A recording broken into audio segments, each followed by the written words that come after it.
Tu sabia que os preços caindo nem sempre são uma boa notícia? Hoje eu vou te contar o que é deflação de verdade e como ela pode ser perigosa para a economia. A primeira coisa que vem na cabeça das pessoas quando se fala em deflação é que nada mais é do que um movimento oposto à inflação. E isso não é de todo errado.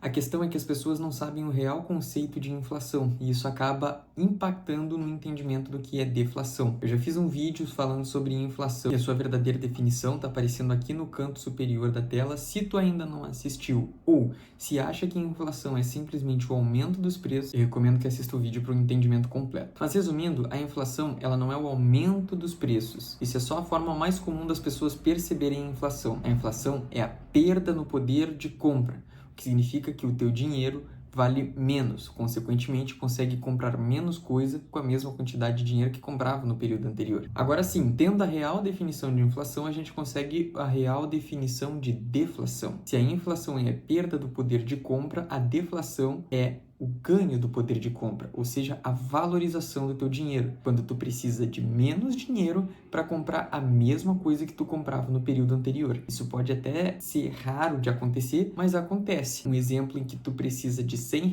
para comprar o produto X e depois da deflação, tu precisa apenas de R$ 80 para comprar esse mesmo produto X. A confusão que as pessoas fazem com inflação se dá justamente porque a percepção mais comum da inflação é ver os preços subindo. Mas, na verdade, não foram os preços que subiram, e sim o dinheiro que desvalorizou. Tu que precisa de mais dinheiro para comprar aquele mesmo produto naquela mesma quantidade. Com a deflação acontece a mesma coisa. Como uma está atrelada à outra, o erro é o mesmo. É pensar que os produtos diminuíram de preço porque a percepção que as pessoas têm é que, de fato, o produto que ela comprava no período anterior está mais barato no período atual, quando na verdade o que aconteceu foi uma valorização monetária. E claro, sempre destacando que a gente só leva em conta como inflação ou deflação se existe uma desvalorização ou uma valorização generalizada do poder de compra. Se, por exemplo, somente a batata sobe de preço, mas todo o resto se mantém rigorosamente igual, quer dizer que não é inflação, e sim é só a batata que de fato ficou mais cara. Posto o conceito de deflação, é importante não confundirmos com o conceito de desinflação. Deflação é quando a gente tem um ganho no poder de compra. Desinflação é quando a gente tem, assim como na inflação, uma perda do poder de compra, porém inferior à perda do poder de compra que vinha tendo no período anterior. Para ficar mais claro, vamos pegar um exemplo em que no primeiro período a inflação medida foi de 5% ao ano e no segundo período foi de 3% ao ano. Concorda comigo que em ambos os períodos teve inflação, no primeiro momento de 5% e no segundo momento de 3%? Essa diferença de 2% ao ano a gente chama de desinflação, porque a inflação desacelerou, mas continua tendo inflação. Agora, se nessa mesma análise a gente marca um primeiro período de inflação de 5% ao ano e num segundo período a gente tem uma inflação negativa de menos 2% ao ano, na verdade a gente não tem inflação negativa, nós temos uma deflação. Os produtos, ao invés de ficarem mais caros, ficaram mais baratos. Tá, Xandi, mas o que causa deflação? Na verdade, existem diversas causas para deflação. E, ao contrário do que parece, nem sempre ela é positiva. Na verdade, a deflação ela só vai ser positiva se há um ganho real no valor da moeda. Aí sim, economicamente falando, nós estamos diante de uma evolução econômica, de um avanço econômico de determinado país. Agora, se os preços caem pelo simples fato de as pessoas estarem consumindo menos e as empresas terem que cortar os custos para sobreviver, isso na verdade é um sinal de crise e não de prosperidade.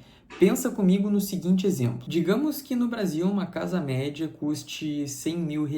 A situação macroeconômica do país não sofreu nenhuma alteração, mas de uma hora para outra as casas médias passaram a ser vendidas pela metade do preço, ou seja, por R$50 mil.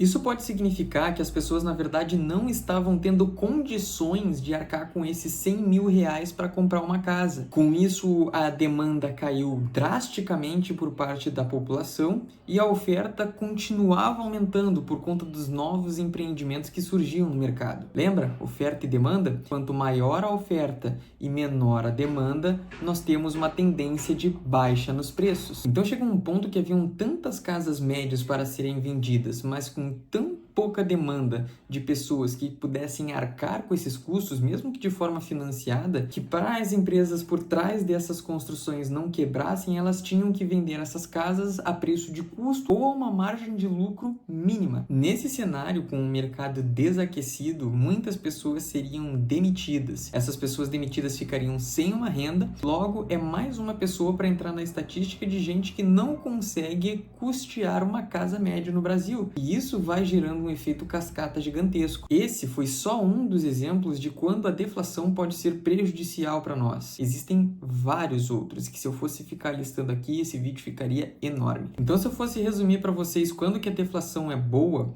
seria quando ela viesse com claros indícios de melhora macroeconômica, ou seja, quando a economia acompanhar a fase dos preços menores. Do contrário, precisamos ficar alertas que provavelmente estamos diante de uma crise. Deflação é quando nós temos um ganho no nosso poder de compra. A nossa moeda se valoriza e, como percepção mais óbvia, os preços ficam menores. Isso pode ser muito bom se vier acompanhado de um cenário macroeconômico positivo, mas se vier acompanhado de uma crise, pode derrubar a economia inteira. Eu espero que com esse vídeo tu tenha entendido o real conceito de deflação, que tenha ficado claro na tua cabeça esse conceito e que tenha aprendido algo novo nesse vídeo. Se esse for o caso, comenta aqui embaixo qual era o entendimento de deflação que tu tinha antes de ver esse vídeo. Comenta se eu consegui te convencer do real significado de deflação. E se de alguma forma eu te ajudei, peço que deixe o like e considere se inscrever no canal. Muito obrigado e até uma próxima.